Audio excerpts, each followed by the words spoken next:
Hi everyone. I never imagined that one day I'd be sitting here talking to you all about my journey from heart attacks to hearing angels, but here I am. And I find out that it's the unexpected journey, the twists and turns that life takes that brings you to the real magic in your life. And I know now from my own journey, from my own experiences, that you are the miracle in your life. That it's the small interchanges that you make every day that will transform your life, that will bring you all the joy and love that you crave, and that will help you to be this loving force of change that you were born to be. And I know you're amazing, and that if you stop and listen to your soul, you can be this amazing self. And I know that if you open your heart to love, if you let the walls you've created around your heart crumble, that you will realise that you are this love, that you are divine. It's been a long journey for me to get here, not always an easy journey either. It all started with those 2 heart attacks.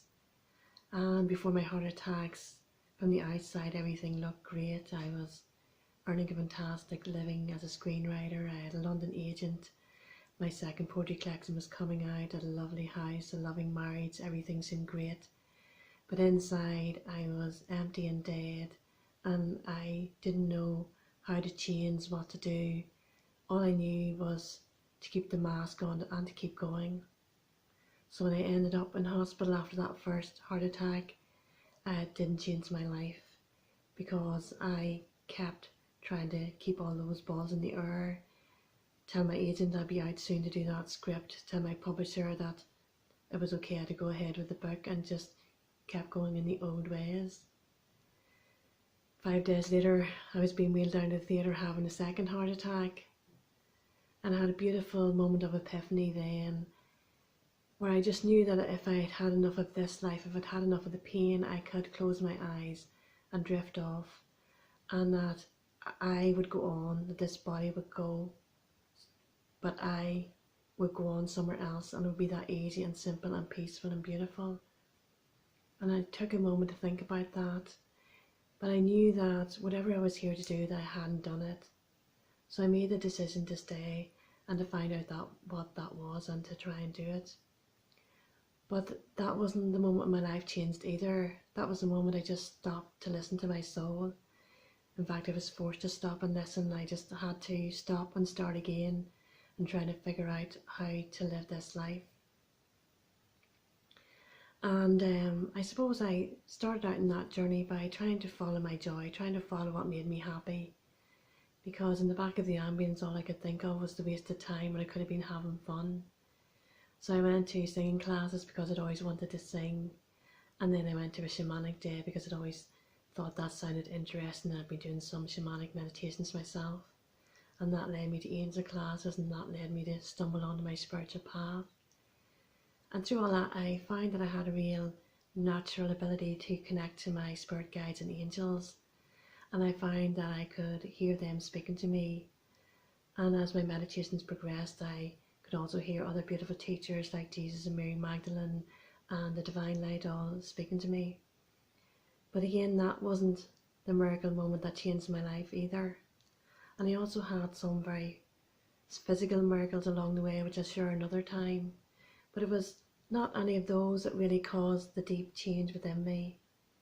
It was after a few years when I was meditating, I was teaching, I was healing, I was channeling, all that was going on. But there was this beautiful personal, deeper moment I had in meditation. And I was meditating and praying to God, talking to God. And I was in this fervour, in this bliss, and I just said to God, whatever you want me to do, I will do it. And I suppose I was thinking of Jesus on the cross, thinking of the way I'd been brought up, that suffering is good, you have to earn God's love. So I was thinking, if you want me to die for you, if you want me to be scourged for you, whatever horrible thing you want, I will do this for you. And what God said to me was, will you be happy for me? Will you be happy for me?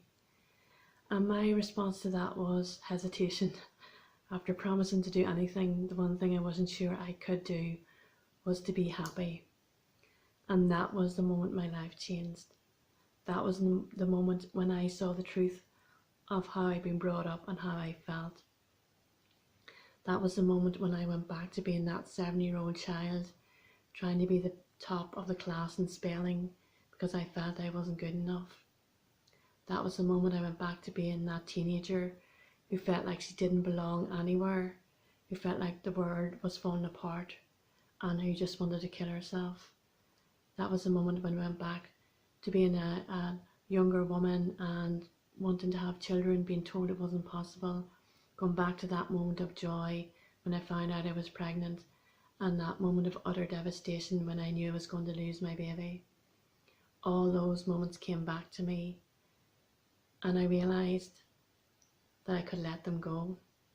And I realised that all the pain and the loss and the grief that went along with those moments had been buried inside of me, and that I'd never dealt with them, never healed them. And I realised most importantly in that moment that I did not need to do anything to earn God's love, that I was enough, that I was good enough, that I was worthy, that I didn't have to suffer to earn God's love, that I didn't have to prove myself, that I was just divinely loved, and all God wanted from me was to be happy. So that was the moment when you see the truth of everything, when you start to let it all fall away, when you start to really, really, truly believe I am enough. And it's that journey I've been on and I'm still on. But once you know that you are worthy and divinely loved, because I know you are, once you really truly believe and accept that, then your life changes. So it's these small, deeper personal moments that are the miracle life-changing moments. And you can go inside you today and be quiet and listen and start to let that moment flow up from within you. And this is what brings you outer changes in your life. Now I'm in a beautiful, loving relationship because now I'm able to receive love. I have a sense of peace most of the time. I have beautiful friends and family around me, living in a beautiful home. In fact, in many ways, from the outside, I suppose my life doesn't look that much different, but inside I've changed so much, and I'm still changing and transforming so much. And when I look back now to all those connections to my guides and angels and teachers and to the divine, what they were all teaching me was to open to love. They showed me what divine love was by letting me feel their love. They taught me how to start sharing that love with them. And they taught me to start loving myself. So you are worthy and divinely loved. And the moment you really, really grasp that, appreciate that, accept that, then your life will change.